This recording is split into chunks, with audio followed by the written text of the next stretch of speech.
आज जो हमारा टॉपिक है वो है आर ग्लास।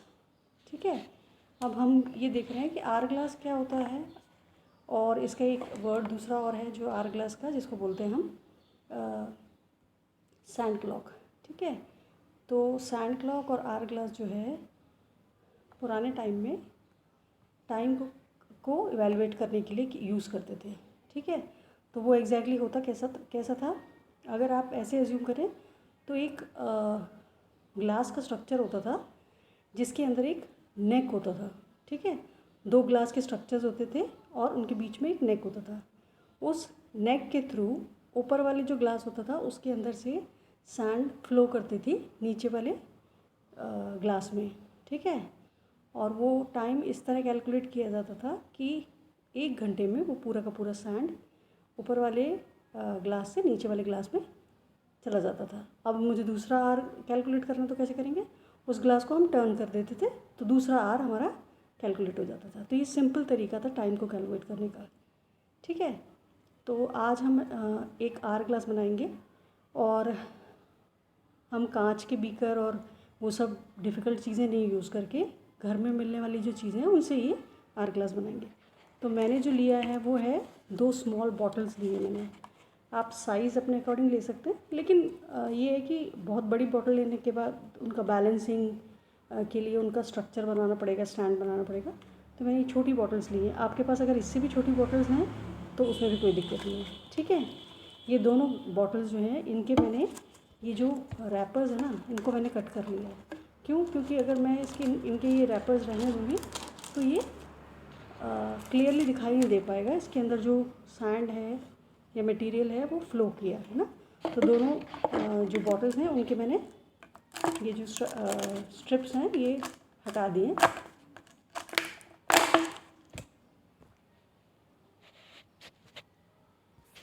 इन दोनों को हटाने के बाद मैं क्या करने वाली हूँ, इनके ये जो बॉटल कैप्स हैं, इन बॉटल कैप्स को खोल के मैंने इन दोनों को स्टिक कर दिया है। ठीक है, स्टिक कर दिया है ऐसे किसी फिक्स्ड ग्लू से। नॉर्मल जो गम है ना उससे नहीं क्लिप हो पाएगा ये, थोड़ा सा स्ट्रॉन्ग चिपकाने वाला चाहिए। और दोनों को चिपकाने का तरीका ये है कि इनके जो ये एजेस है ना इसके ऊपर मैं चिपकाऊंगी, बीच में नहीं चिपकाऊंगी। बीच में क्यों नहीं चिपकाऊंगी अभी थोड़ी देर में बताती हूँ मैं। दोनों एजेस के ऊपर कोई भी ग्लू, थोड़ा स्ट्रॉन्ग ग्लू, पेपर से ज़्यादा चिपकाने वाला, उससे मैं इनको दोनों को चिपका दूँगी। ये जो स्ट्रक्चर है इसके अंदर सिर्फ अब ये काम रह गया है कि मुझे इसमें एक छेद करना है थ्रू एंड थ्रू दोनों बॉटल के कैप के अंदर। ठीक है, वो इस कैप से लेके इस कैप तक पूरे थ्रू एंड थ्रू होना चाहिए। ठीक है, तो आप किसी बड़े की मदद लेके या बेसिकली तो मैंने इसको जो हैंड ड्रिलर होता है ना, मैनुअल चलाने वाला ड्रिल मशीन, उससे कैप में छेद किया चिपकाने के बाद, है ना, चिपकाने के बाद मैंने उसमें छेद किया। तो आप किसी बड़े की मदद लेके इसके अंदर एक ड्रिल करके छेद बना सकते हैं। और साइज़ बहुत ज़्यादा बड़ा मत लीजिएगा, बहुत ज़्यादा बड़ा लोगे तो मटेरियल बहुत ज़्यादा डालना पड़ेगा तब जाके वो क्योंकि वो बहुत जल्दी जल्दी फ्लो करने लग जाएगा। हमको सिर्फ इतना सा चाहिए कि वो मूव करे, है ना, इससे बॉटल से इस बॉटल में मूव करे, जल्दी मूव करे या धीरे मूव करे, उससे तो हम टाइम फिक्स कर लेंगे। ठीक है, लेकिन बहुत बड़े बड़े छेद नहीं डालना है, छोटे छेद डालने हैं। मैंने ये करने के बाद इस बॉटल को, इन दोनों बॉटलों के ढक्कन को बंद कर दिया। ठीक है, ढक्कन को देखिए, मैं जो फाइनल ऑब्जेक्ट बनाया है वो ये है। इन दोनों को टेप से चिपका दिया। एक बार तो मैंने उसको ग्लू से चिपकाया, उसमें छेद किया और उसके अंदर सामान डाला।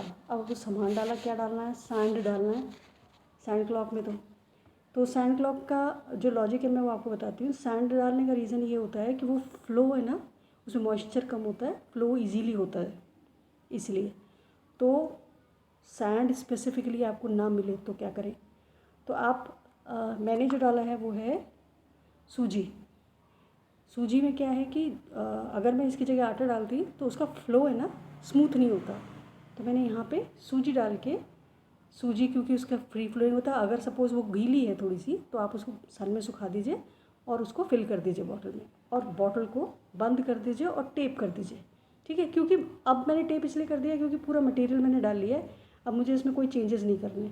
मैंने कैलकुलेट कर लिया है कि एक आर में कितना मटेरियल चाहिए, एक आर वाला मटेरियल इसमें भर के और उसको मैंने पूरे टेप से स्टिक कर दिया। वैसे मैं इसको खोल भी सकती हूँ, कोई दिक्कत नहीं है, लेकिन क्योंकि मैंने इसको टेप कर दिया तो मैं मटेरियल फिक्स करने के बाद इसको इवेलुएट करूँगी।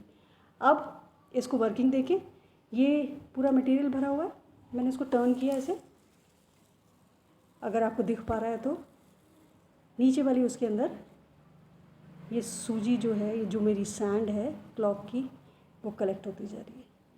कभी कभी ऐसा हो सकता है कि जब आप बनाएं तो उसके बाद फर्स्ट टाइम में ये अपने आप फ्लो करना स्टार्ट ना करे, क्योंकि कुछ बॉटल के जो वो है ओपनिंग, उसमें कुछ प्रॉब्लम हो तो कुछ भी नहीं करना, सिर्फ इसको हिला के थोड़ा सा फ्लो को स्टार्ट करना है आपको।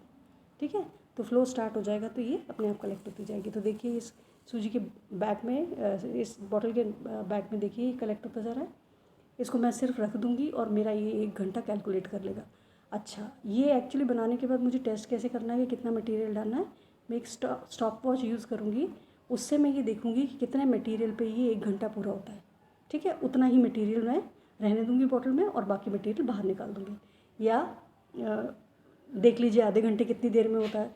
तो ऐसे करके मैंने ये मटेरियल चेक कर लिया है, और चेक करने के बाद मेरा ये फाइनल प्रोडक्ट है। ये फाइनल प्रोडक्ट मेरा क्या बना है, सिंपल सा सिर्फ 2 बॉटल और थोड़ी सी सूजी, इससे मैंने ये सैंड क्लॉक बनाई है। होपफुली आपको अच्छी लगी होगी, आप भी अपने घर में बना के देखिए। Thank you very much.